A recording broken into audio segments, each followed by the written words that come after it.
And waves का आज हम क्वेश्चन नंबर 1 करेंगे प्रैक्टिस। दैट इज़ कहते दैट इज़ ये सारे जो हैं प्रीवियस ईयर्स क्वेश्चंस हैं, तो आप ध्यान से पढ़ें ताकि फिर इट विल हेल्प यू।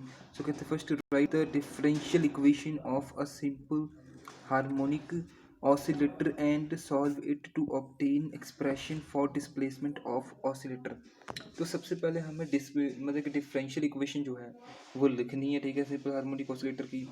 और बाय यूजिंग दैट हमें क्या निकालना है, एक्सप्रेशन फॉर डिस्प्लेसमेंट निकालना है।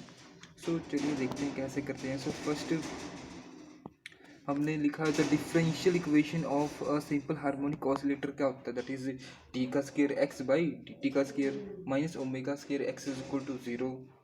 सो बस हमें ये याद रखना है कि जैसे हो गया velocity D x by D T क्या होता है, वेलोसिटी होता है, तो ये क्या एक्सेलरेशन डी का square x by D T का स्केयर माइनस ओमेगा का square X is equal to 0। तो हमने इसमें क्या किया कि सबसे पहले मल्टीप्लाई किया equation 1 by two twice of D x by D T के साथ हमने क्या किया, मल्टीप्लाई किया। तो हमें क्या मिल जाएगा, सो लेट अस चेक।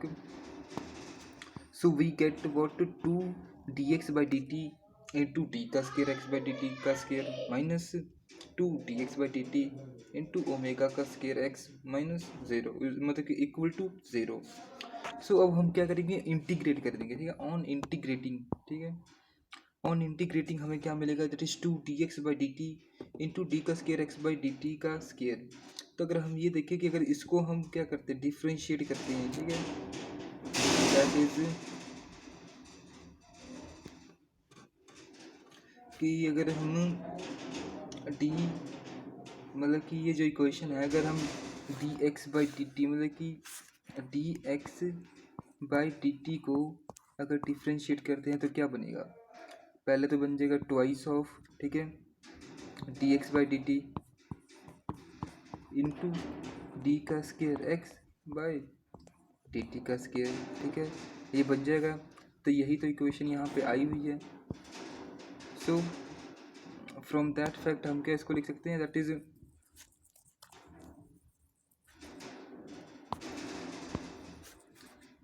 तो इसलिए हमने क्या लिख दिया, इसको D x by D T का स्केयर लिख दिया। और ये जो टर्म्स है इसको ये बन जाएगा minus omega square D omega square x square, ठीक है, ये यहाँ पे है नहीं, omega square that is omega square x square बन जाना है इज इक्वल टू सी। सो कहते एट मैक्सिमम डिस्प्लेसमेंट, मतलब अगर जैसे हम मैक्सिमम डिस्प्लेसमेंट पे हो, तो जैसे आप देखो कि ये क्या है, जैसे सिंपल हार्मोनिक मोशन है, जैसे सो मान लो ये क्या है, ये है मतलब कि सपोज दिस इज पेंडुलम है, ठीक है, ये कोई अटैच है किसी चीज़ पे, ठीक है। तो अगर आप देखो तुम जो मैक्सिमम है इसके मतलब कि मैक्सिमम वाले मैक्सिमम पोजीशन ये है, ये भी मैक्सिमम है, ठीक है, मतलब कि ये जो है ये मैक्सिमम डिस्प्लेसमेंट, जब ये मैक्सिमम जाएगा मतलब कि यहाँ से जाएगा फिर ये कुछ ऊपर जाके फिर स्टॉप हो जाएगा, मतलब मैक्सिमम डिस्प्लेसमेंट क्या हो जाएगा, स्टॉप हो जाएगी, मीन्स क्या, इसकी वेलोसिटी क्या हो जाएगी, 0। सो दिस मीन्स वेलोसिटी इसकी क्या हो जाएगी, 0। इसका मतलब क्या D x by D T जो है वो किसके इक्वल हो जाएगा, 0 के इक्वल। सो यही कॉन्सेप्ट को हम यहाँ पे यूज़ करेंगे टू सॉल्व दिस प्रॉब्लम। सो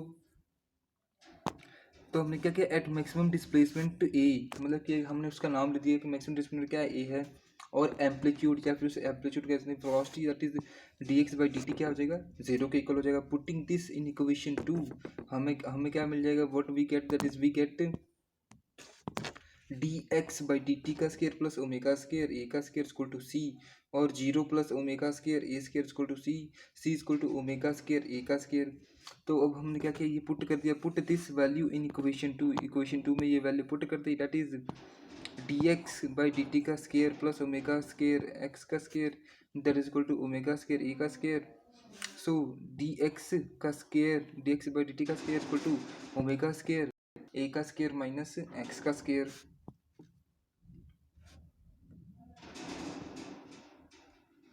और फिर हमें क्या मिल जाएगा, d x by D T क्या मिल जाएगा, plus minus omega under root of a का स्केयर माइनस एक्स का स्केयर। तो यहाँ से अब क्या हो जाएंगे, दो केसेस अराइज हो जाएंगे, दैट इज एक ये केस, एक प्लस वाला एक माइनस वाला। सो लेट अस सपोज हम फर्स्ट वाले को देखते हैं, that is d x by D t equal to omega under root of a का स्केयर माइनस एक्स का स्केयर। यहाँ पे भी d x by D t equal to minus omega under root of a का square minus x का square. तो हम जो ये वाली टर्म्स हैं, मतलब कि ये जो अंडर रूट ए का स्केयर माइनस एक्स का स्केयर, इसको हम इस साइड ले गए दूसरी साइड, तो ये क्या बन जाएगा, 1 upon under root of a का स्केयर माइनस एक्स का स्केयर इंटू डी एक्स, और ये क्या बन जाएगा, omega d t. Similarly this becomes minus of 1 upon under root of a का स्केयर माइनस एक्स का स्केयर ओमेगा डी टी। तो अब ऑन इंटीग्रेशन, मतलब कि जब इंटीग्रेशन करेंगे तो हमें पता है कि जब साइन ऑफ मीन्स कि साइन इनवर्स एक्स क्या होता है, that is equal to 1 upon under root 1 minus x का स्केयर होता था, ठीक है। तो अगर इसकी जगह पे that is 1 upon under root A minus x का स्केयर हो, ठीक है, ए माइनस एक्स का that is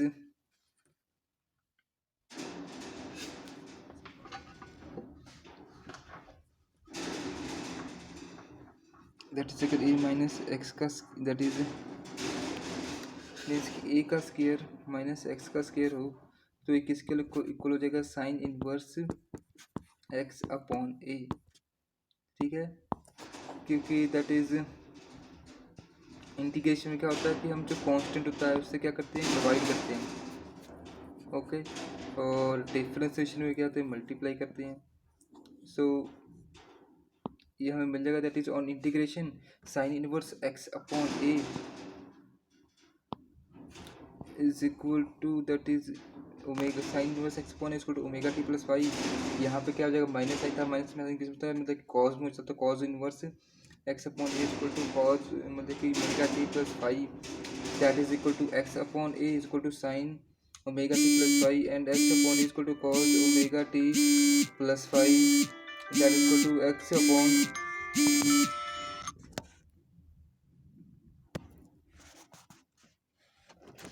that is equal to x upon a is equal to cos omega t plus y, और x is equal to a sin omega t plus y, और x is equal to a cos omega t plus y, which is the where phi is the constant to be determined, और ये क्या है, expression for displacement है। So we got our answer.